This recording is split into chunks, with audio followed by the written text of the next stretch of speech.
You're listening to the More Than the Music podcast, episode 22, featuring Darren from We Are Messengers.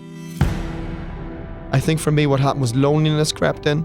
And when loneliness crept in, I didn't know what to do with it. So what I resulted to were things like adultery, drinking myself to sleep, hurting people, always taking from people.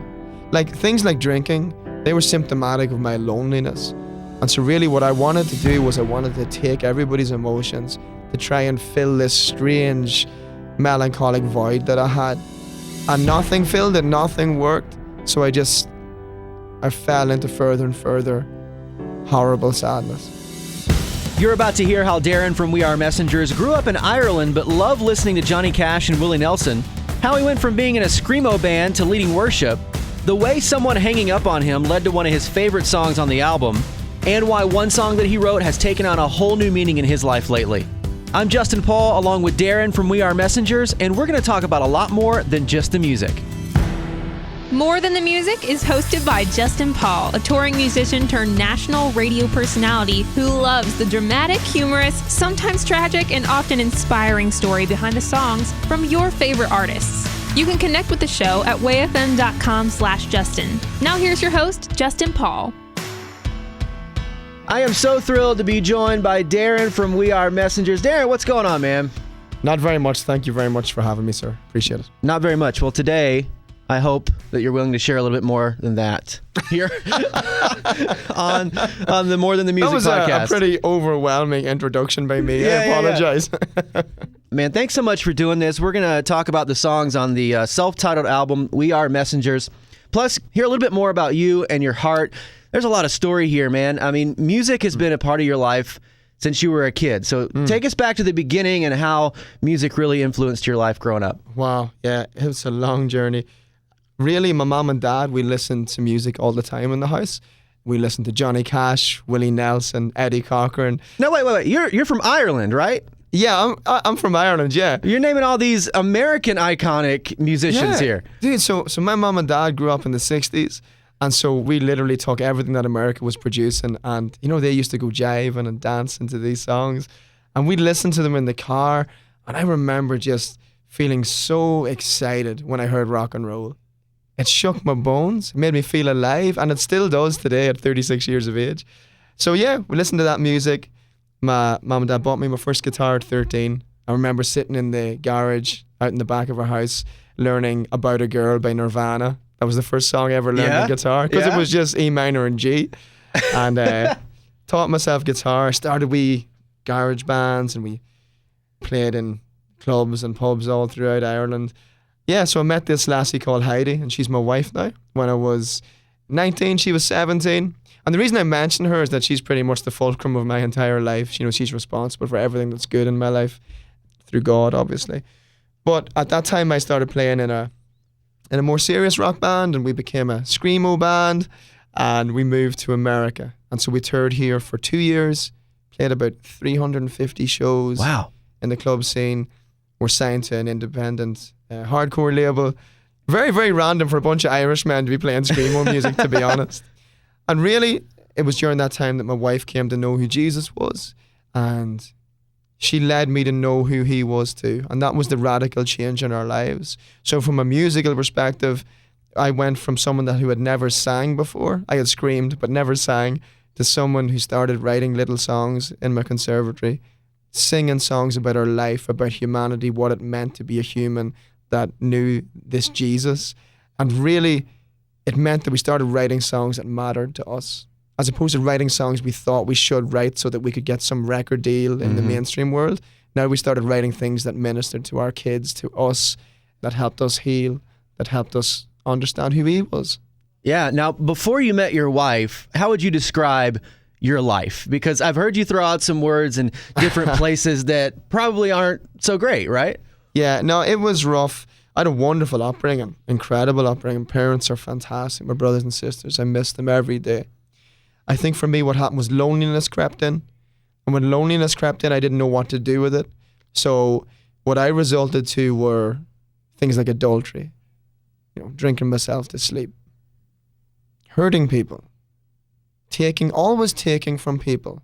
Like things like drinking, they were symptomatic of my loneliness. And so really what I wanted to do was I wanted to take everybody's emotions to try and fill this strange melancholic void that I had. And nothing filled it, nothing worked. So I fell into further and further melancholy, just a sadness, not a depression, but a sadness, but a distasteful, hurtful, horrible sadness. And so when my girlfriend Heidi fell in love with God, I could see the light switched on in her eyes. Just, you ever go to a restaurant, right, and you look around and you see people, and when you look in their eyes, I think you can tell when the lights are switched on or when they're off, when nothing's happening behind those eyes. I remember seeing my wife, seeing her eyes switched on. She was my girlfriend at that point, and I wanted that. And when I came to know Jesus, then my lights got switched on. So my wee boy, Caleb, he's my youngest, he's 3.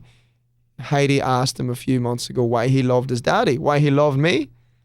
And so he's not got the best vocabulary in the world, but he turned around and he said, I love daddy because he's sparkly. Because he recognized that daddy's eyes are switched on, that there's purpose, that there's hope in me. And so that transfers into the music then. When you were dating your wife and you moved to America, what was that relationship like being separated for that much? Yeah, it was horrific. It was really terrible. She's this incredibly gentle, kind, faithful lady. And really, I had fell into this kind of selfishness that I did not care about her anymore. But in a way, I wanted the comfort of knowing that we had this relationship. I wanted it. I wanted everything. I wanted my cake, and I wanted to eat it all, Yeah. And really, I hurt her so badly. It was a very verbally abusive relationship we were in, and both of us at times. And obviously mine ended up in all kinds of affairs as such. She was faithful to me though. She was good. And she loved me even when I didn't love her. And she loved me all the way out of my sin into the arms of Jesus. Literally she carried me to Jesus. And so everything I have, every song I've ever written is about her and about God at the same time. Obviously, you're emotional about this because this is so very real for you. Yeah. When your wife came to know Jesus, at first you didn't quite know how to handle that, right? No, I hated the thought of it. She called me. I was in Texas. I was drunk. And I remember on the phone saying, Darren, I got saved. And when she said that word, I felt such hatred towards her because I had heard the word once and it was to do with Protestantism. You see, I live in the border with Northern Ireland. And when I grew up as a Catholic, I grew up resenting that community, the Protestant community. It was really just because of these sectarian divisions we have at home. The funny thing is, she actually was nominally a Protestant, but she had no faith before she came to Jesus, so it didn't bother me. But when she said it, I remember thinking, she's a Protestant now. She's different than me. She's the other. She's that which I hate, right? And the other thing I remember thinking was, she's happy. And I couldn't stand it because I was so miserable. And I didn't want her to be happy. Misery loves company, right? Misery loves company. And what I loved in her was her misery. I loved the fact that she was, and it's a horrible thing to say, but the misery in me loved the fact that she was depressed, loved the fact that she had an eating disorder, loved that she was incredibly needy of me, even though I was just hurting her constantly. It was a terrible situation. But radically changed. You know the way you talk about people saying, oh, the radical love of God? I've seen it with my own eyes. Every day I hold her hand at home, I see it. And it's not that I'm always thinking back to what her life was, but I can't help but be grateful for who she is and what she has and is and it will do for me and our family, which is give herself away like Jesus gave himself away. Yeah. Yeah, it inspires me every day. When you see the transformation that's happened in your life from what you just described to what you are now, a new creation in Christ. I mean, what an amazing story to tell, man. And when you first found Jesus, you made some drastic changes. You were like, I'm doing away with this music thing. You sold all your guitars, right? And what did you start doing then? Yeah, I said I could never play music again because my faith was so new. I was afraid that Jesus couldn't keep me, that if I'd play music, I'd fall back into ambition and greed and wanting to be successful for me. So I sold everything I had. And then we did nothing. I got a job and I went to work every day. And we went to church, and we had a beautiful home with a wee stream at the bottom, and we had some babies, and life was good. And then they were stuck at our little church with someone to play guitar, so I said I can play guitar. So I borrowed their wee acoustic and we played. There was like 60 people in the church, and I joined the worship team. Then someone needed someone to sing at this youth mission, so I said I can try sing. I'd never sang, but I can try. And the first night we'd done that, people were coming to Christ. People were getting healed. And so for 4 or 5 years, we drove around in our cars every weekend telling people about the little bit we understood of Jesus. But what we saw was the little bit that we understood was enough to see people's lives radically change like ours had been. My mom and dad came to know Jesus. My little brother came to know Jesus. Ireland's very different than America culturally. Here you have a very cultural Christianity. And I don't mean that in a harsh way. It's a wonderful thing at times because you're such a generous, kind people. But in Ireland, it's a very religious place. So the very idea of referring to yourself as a Christian or a born-again Christian, if you want to really put yourself in trouble, it's a very uncomfortable thing in that society. You cannot pretend to be a Christian because once you've said it, everybody watches you. Everybody wants to know what's different, what's going on, how are you different, and then your life has to change. Because if your life doesn't change, then they will just say, well, you're just the same as us. We're all Christians, aren't we? And I can't have that because I need to see the people I love come to know Jesus. And unfortunately for me and my family, I love everyone, which means that I give way too much of my time and way too much of myself to everybody else. But so do my babies and my wife, because we believe that we've been rescued so that we could bless more people more. And that means we got to give ourselves away on the daily basis. I love the fact that what you just described was this entire life up until Jesus, but a little bit of Jesus changed all of that. That's so good. You know? That's the best way I could hear it put. A wee bit of Jesus changed everything. And now you're able to share your faith through your songs on a stage every night. Now, do you ever have the opportunity to go back and do that in Ireland as well? Or culturally, is it so different that opportunity is not there? No, that opportunity is there. Before we came here, that's what we had been doing. And we had got to the point where we would play and hundreds of people would turn up, no matter where we were, because they knew something was going on. And this was the hard part for me. When God called us to come to America, we were seeing thousands of people come to know Christ in a very practical, non-emotional way. And I couldn't understand, God, why do you want to take us to America? Like, America's all these incredible bands, incredible evangelists, wonderful ministries. What do you need someone like me for? Sure, who am I to do anything here? And so leaving that behind was incredibly hard. We've been talking to my label a lot about wanting to go back to Europe and do some tours there in Australia, because I feel like the gospel, especially the platform you have in America, what we have here, I believe we need to use that to reach out to secular societies in Europe and Australia. And I believe we can do that. So I'm praying and hoping that people will draw alongside us to do that. The first song on the album is Everything Comes Alive, which I think sets the tone for the record. Thank you. Hearing the life that you just described, who Darren was before Jesus. Now, here we are on the first self-titled album you released here in America. First single, first song, Everything Comes Alive, because you're a new creature in Christ, right? Yes, sir. Ephesians 2 says that I was once dead in my sin, but God is rich in mercy, and because of his great love, I've come alive. But it doesn't leave it at that. It doesn't say, now you're alive, go and get 2 cars and a nice house and put nice sofas in it. It says, listen, you have been saved for good works that I have prepared for you beforehand. So there is a work to be done. It is a good, it's a wholesome, it's a holy, wonderful, God-ordained work to be done. And that work is found at the end of Matthew's gospel. It's go into all the world. Go into it all. Make disciples, baptize as you go. And that's what we've been called to do. So that song is that story of redemption. Everything has come alive, but it's not come alive so that I can hold on to it and grip it tight. It's come on so that everything that we have been given, that we can pour it out. Yeah, and as this song has been played nationwide on radio and here on Way FM. And what has that been like for you? Did you just know that this first song was going to be what it was? Or how did you feel about, okay, first single out, let's see what God can do with this? I don't have very many kind things to say about me as a musician or an artist, but I have all the confidence in God and the world. Like, I am convinced that anything we do that God has asked us to do will achieve what he sent it out to do. And I think part of a song like Everything Comes Alive, and part of partnering with Word and the radio team there and you guys, is that that song is able to reach millions of people. Like, you talk about evangelism.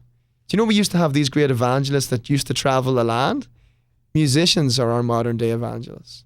People that love Jesus. We can be that if we give ourselves to being that. And so that song has reached into places I never thought it possibly could. And I'm so grateful for it.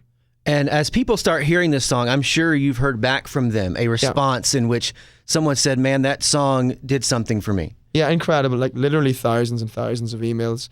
One of the coolest ones was, there was this guy based out of St. Louis, or St. Louis, how do you pronounce that? St. Louis, yeah. St. Louis. Ireland, we'd say St. Louis. But yeah, so this dude, he was like 42 years old, and he sent me an email one day. He said that 3 weeks prior, he had been at Winter Jam, and we had played at Winter Jam, and he had seen us. But 3 weeks after that, he said he was sitting in his car. He was about to take his own life. He had 3 kids and a wife who he had disenfranchised from.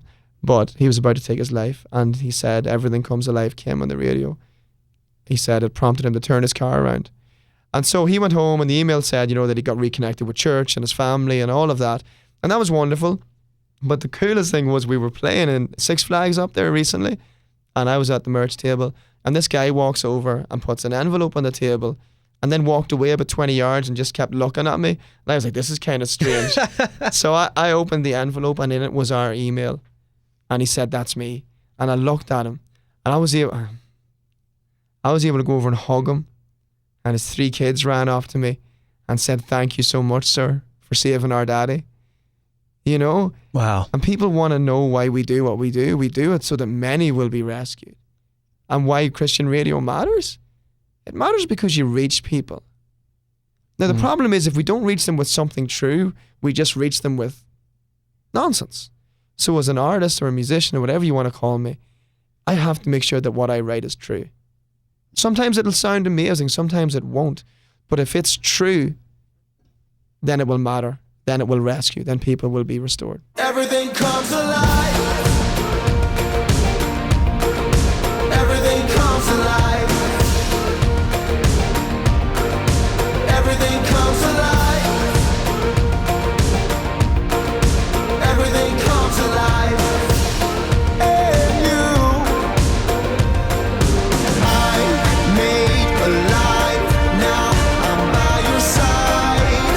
I've come alive. I've come alive. I'm made alive.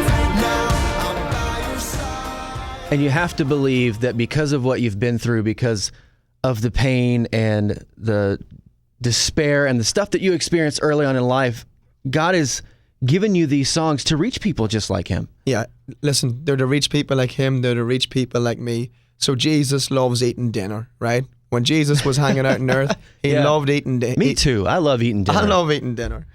And Jesus loves eating dinner with people like you and me. And so we find him sitting with prostitutes and tax collectors and thieves, the outcasts. That's who he sits with. And what the church likes to do is we like to say, well, Jesus was having Bible study or small group, or he was admonishing them. You don't find that. He was sitting with them because he loved to be with them. They were his people, the outcasts and the outsiders, the lost, the broken, the dirty, the least. And that was you, Justin. And that was me. And that was our good friend Ali from the radio team who's sitting here with us. But then God sweeps in, and then he says, you're no longer named a prostitute or a drunk or a thief. You're named a son or a daughter or a royal priesthood. So the songs are written for prostitutes and beggars and thieves and outcasts and the outsider. And even though as Christians we're not those things, we still think of ourselves as those things. And we still act as those things. So those songs can reach the saved, the unsaved. black, blue, pink, white. I don't care what colour you are, what creed you are, Yeah. what your social class is. Music creeps up, gets down into the heart where you can't avoid it, and it rescues you. Another powerful song on this album is I Look Up.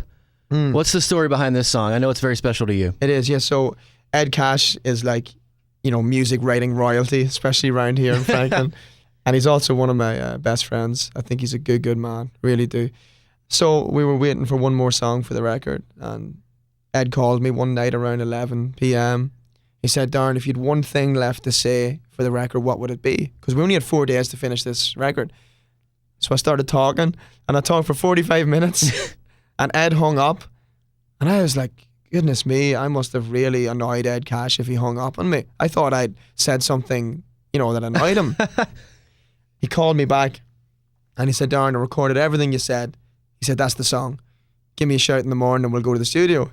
So I called him in the morning, I went over to the studio, and literally that's what we put in the song. What I said, he had transcribed it, and we picked out the parts where Wow. that really made sense.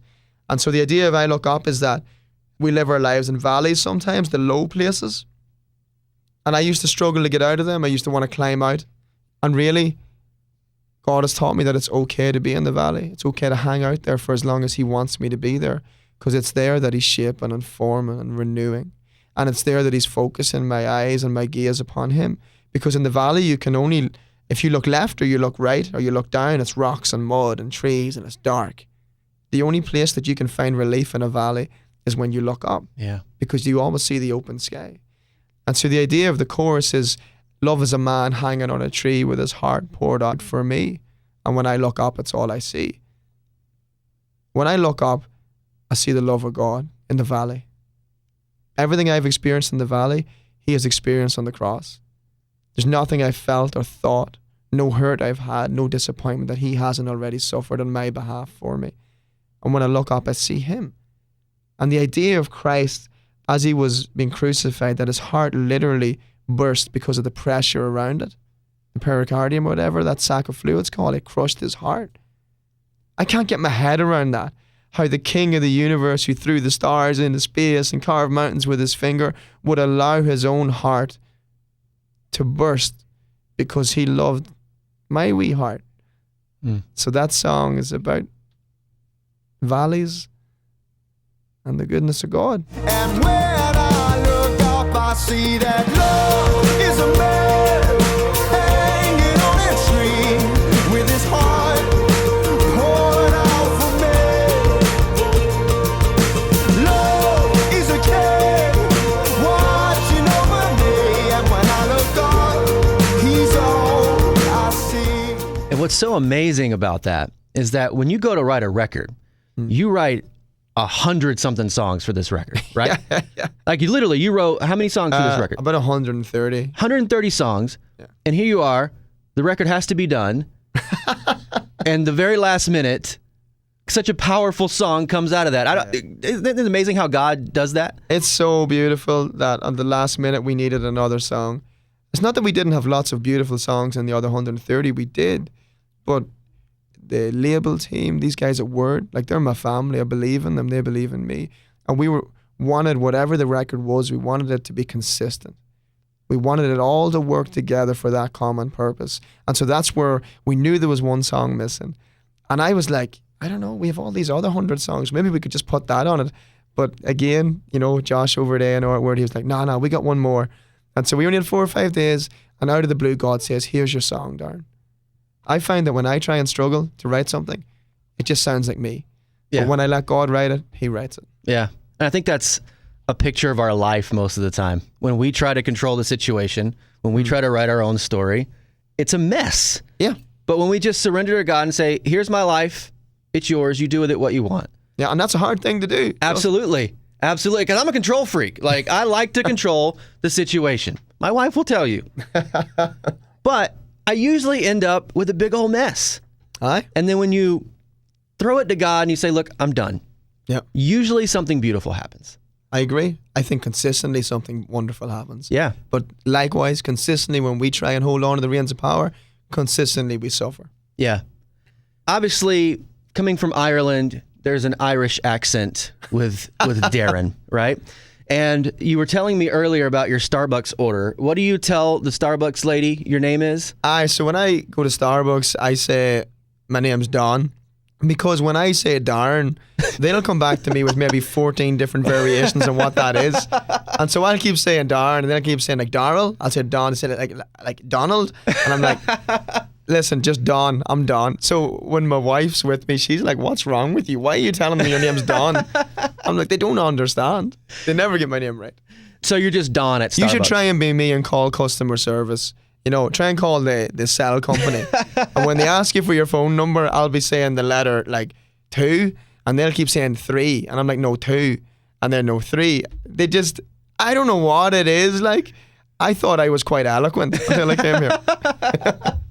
Well, as we're talking, you are saying words that I understand what you're saying. I just don't use them. Yeah. Like lad and we.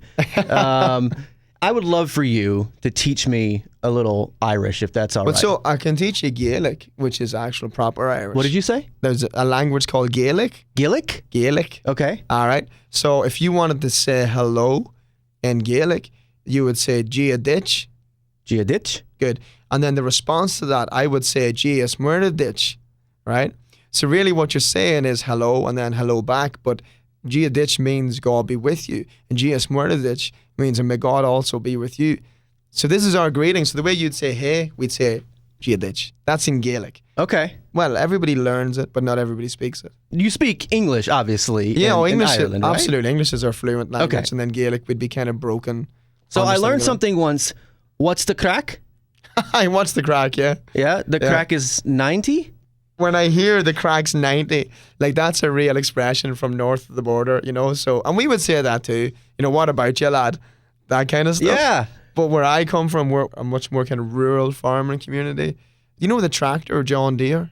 You ever see a John Deere tractor? I grew up in Georgia. I definitely know what John Deere is. So if something was like exceptional or exciting, we'd say things like, buys a John Deere. Right? So that's the word buys a John Deere. That'd be harsh, but buys a John Deere. That's the way you'd say it.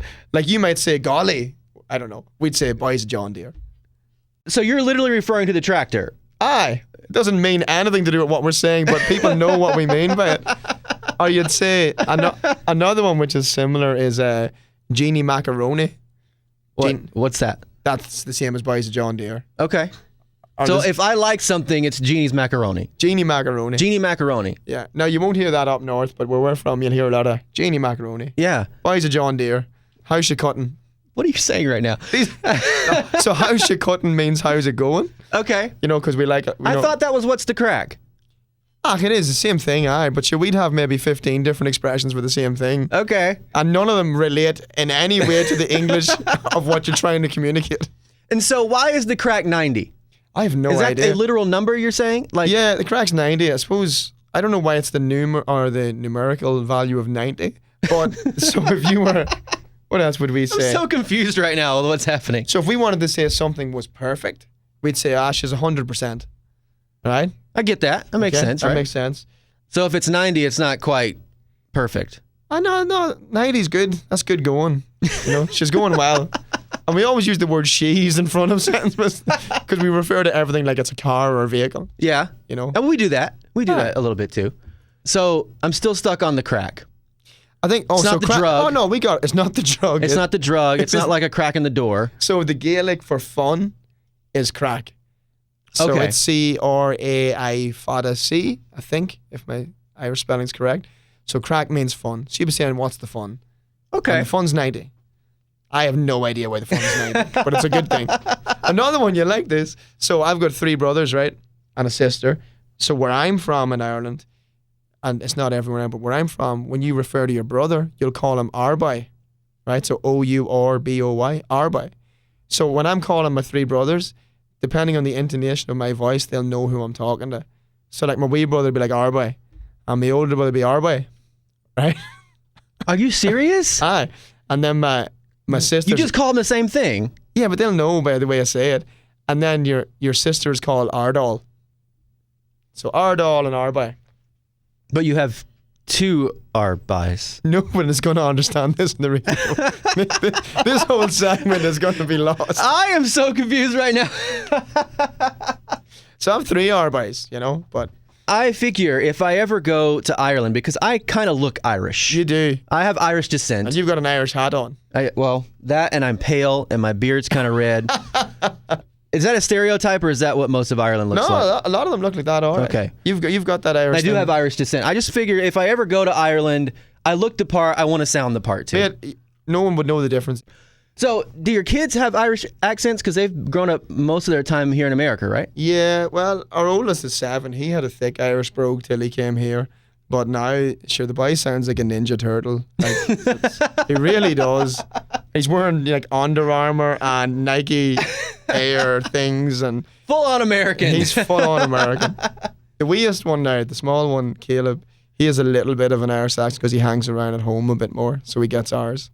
Now, is there a point where you like attempt to sound like an American? Never. Never? I love America, but I'm quite happy to sound like an Irishman. Yeah? Because I ran into one of my good friends in Phoenix a couple of days ago. It's like all his accent had gone. And I'm like, you're 24 years of age. How do you lose your Irish accent in a year? But your accent is so impressionable. It is very easy to pick up. And I do find myself saying things like garage, which is a garage, or trash. You said that earlier, and I was like, I think he's talking about a garage. Yeah, or like you guys say the trash, take the trash out. Yeah. But for us, that's take the bin out. The bin. Aye, the bin. Oh, I get that. Yeah. Or then if you guys say, where's the restroom? We'd say, where's the toilet? 'Cause we're very Interesting. literal about what we need to do. We're not going for a rest. Seriously. I'm not going to the room where we take naps. No, I'm going to the room where I do my number ones. It would be so fun to live in Ireland, yet so confusing. Jumping back into the music, man, this song, I'm on Fire, it's one of my favorites on the record, and I know it is for you too. Thank you, sir. Yeah, so that was another one I wrote with a good friend called Josh Brindley. So I arrived at the studio one morning, and we tend to talk a lot before we write, kind of figure out, what's on our hearts, what God's saying. So he said, Darren, what's God? He actually said, Darren, how are you? And I'm always pretty honest, so I said... The crack's 90. No, it was the opposite of the crack being 90. So I said, dude, I feel really terrible. I just feel like a turd. I feel really rubbish. I said, but I can't stop thinking about Jesus. And in a way I kind of wanted to stop thinking about him because I felt hurting for some reason. I was hurting. I said, I can't stop thinking about Jesus. I said, I feel like I'm on fire. Not in like this kind of Carabunga take the world kind of thing, but I'm on fire and that I can't stop thinking about his name like it's burning. And so we looked at the scriptures and went to Jeremiah. And in Jeremiah it says that. He says, God, your name is like a burning fire shut up deep inside of my bones. And if I do not speak of it, I don't know what I'll do. And I was like, that's exactly how I feel. And honestly, I feel like that pretty much every day. Now, I'm not saying I'm in this high spiritual place every day, but he's always on my mind. Mm-hmm. And so I wanted to write a song that would encourage people that when you feel like that, say it. Speak about him. Talk about him. Live like him. Don't be ashamed of who you are. Especially in American culture where you have this political correctness. Mm-hmm. Everybody tries, not to talk too much about Jesus because it gets a bit uncomfortable. You know what? The gospel is offensive. It is an uncomfortable thing to talk about. But it is the very vehicle whereby we see people rescued. When I sing I'm on fire, you can't put it out, what I'm saying is, I am not ashamed of him because he wasn't ashamed of me. And you can drag me out by my feet, stone cold dead, but you won't stop me talking about Jesus. Whether I'm a musician or not, whether we're successful or not, it makes no difference. He's the same God and I'm still redeemed. And because of that, I'll speak of him always. That boldness is admirable, man, because you're so right. Because in our culture, a lot of times we feel like we can almost say Jesus, but then we don't really say Jesus. Like we attribute it to something else, to togetherness or we did it. And that's great. They're good things. They are all wonderful and good things you've just listed. This idea to talk about, good morality, togetherness, unity, community coming together. But we also have to realize that the author of all those things is God. And so he's due his glory. Mm-hmm. He's due it, and it's the least we can do. I'm on fire. They can't put it out. Can't put it out. One desire. They can't shut us down. Can't shut us down. I'm on fire. They can't put it. Man, this song Magnify is absolutely blowing up right now. I mean, what's the story behind this song and how this one made it onto the album? Yeah, so we were looking at doing a second single. So the first single was Everything Comes Alive, very up tempo, and it done great. It was a smash here and in lots of other countries too. And so the natural thing to do would be, let's try and find something in that vein, and let's try and ride on the same kind of success. But again, the guys at our radio team, they trust me. They know that it's more about the heart, and when we make decisions, more about what God's doing. So we had some conversations, and this song Magnify, right? There's a chorus in it that says, take it all away, magnify no other name. And it's based around the verse that says, you know what?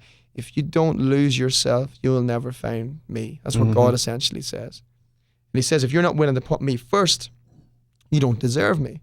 If you're not willing to go through thick and thin, you don't deserve me.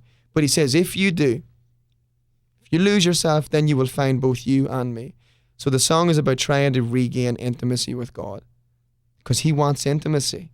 That's what he's after.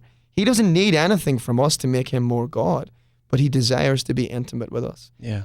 And what blocks that? And for me in this season, what it has been is someone has hurt people that I love. And in this season, it was, God, I need you to take my anger away, my thirst for justice, my frustration, my judgmentalism, because it was making me hard. And I was losing intimacy with God. And when you lose intimacy with God, you lose intimacy with your wife, with your babies, with your friends. And so this song had to be the single right now, primarily because it's ministered to me and my wife and my babies. And I knew that if it ministered to us, then it was surefire going to minister to other people too. And that's what we've seen. Like this song, from playing out live and just seeing the response to it, seeing people come and telling us their stories, it's allowing people to put their shame and their guilt away and to become intimate with Jesus. When you magnify your anger and your problem and what you're going through more than you magnify God, those things start to take control of your life. Yep. And as tough as it is to lay those things aside and say, God, no, you are still good. I still trust in you no matter what's going on in my life. When we start magnifying the other stuff, you're totally right. You lose out on who God truly is. And those things start to look bigger than God is. We make things look real big that are real small in his sight. For example, we're afraid of talking about our sin because we're afraid of our sin. We're almost like, why would God want to sit and have dinner with me? I'm a sinner. And like, God is just like, I'm not worried about your sin. I can crush your sin in an instant. Really, what he wants us is to go, God, you're bigger than every circumstance in my life. You are greater. And that's the bridge, God be greater, God be stronger, God be louder. Yeah. That's my prayer in this season is, God be stronger than the weaknesses in my mind. Hide me where my doubt will not go, where my doubt can't find me. If I can acknowledge him as being greater, bigger, stronger, louder than all of my sin, all of my shame, and all of my petty insecurities, then he is magnified. And then he does the restoration. It's not easy though, because at some point you want to be angry, you want to be upset, you want to be, God, you don't know what I'm going through. Yeah. So it's not an easy thing to do. It's an interesting statement. God, you don't know what I'm going through. Yeah. And we say it all the time and we feel it. But like I said a little while ago, there's nothing he has not felt. There is no sore place in your heart that Jesus has not felt.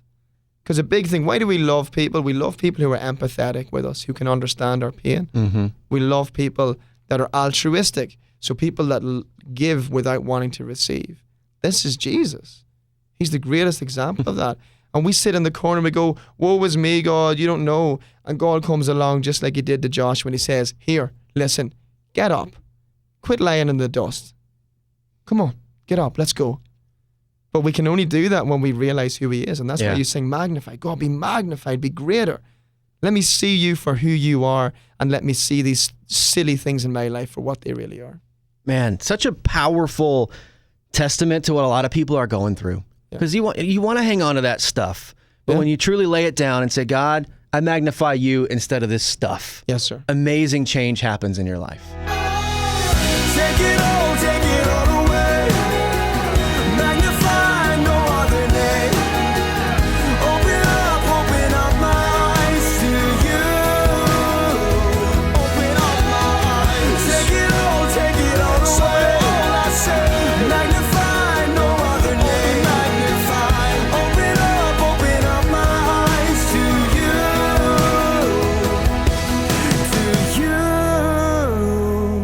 Man, another amazing song on this album is I Don't Have the Answers. And I was talking with a friend not too long ago, and he said, I'd honestly rather be in a room with people who have a lot of questions than people who have all the answers. Because the people who have all the questions, they have to have faith and they have to trust in who God is. Yeah, listen, when I first fell in love with God, about a year after that, I thought I knew it all. And the longer I have walked with him, the more I realize I don't know about him. The more I realize how vast he is, how deep he is, how wide he is. And because of that, my little tiny brain cannot comprehend all of those qualities that he has. The problem that I have as a Christian songwriter, and I think in our genre it's a difficult thing, it is a problem, I think we just need to be honest about that, is that we tend to take the grey areas of life, the hurts of life, and we try and wrap them up in a 3-minute solution. We start in the verse, we introduce a problem. We get to the chorus, we introduce God. Second verse, we start to go, this is looking more hopeful because we met God in the first chorus. Second chorus, things are looking real good. Bridge, boom, problem solved. Final chorus, let's just rejoice the problem solved. That is not life. The Bible says, he that endures to the end shall be saved. Suffering produces perseverance, and character, hope. So when I wrote that song, I Don't Have the Answers, it was about two people. One was a man who was 37, who me and Josh both know, who walked away from his faith. So Josh asked me, he said, Darren, what will we do? What can we do for him? And I said, I don't have the answers. This is where our song started, starting conversations. Yeah. And then it was also about my wife. Because if there was anybody in the world I would love to fix or see really well, it would be my wife. She has given so much, and I would love her just to be at ease. And so I tried to fix her for a long time, fix her soreness, the soreness in her heart, the disappointment in her mind. And I never could, and I still can't.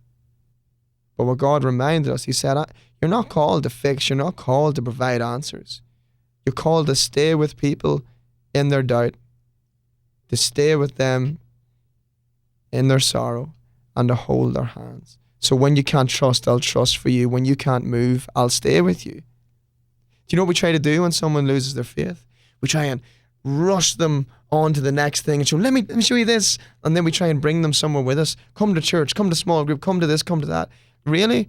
Maybe we're just better sitting in their living room having a cup of tea with them. Maybe instead of me trying to change the world, sometimes I need to stay at home with my wife. Yeah. And put my arms around her. There's no maybe to that. That's just the truth.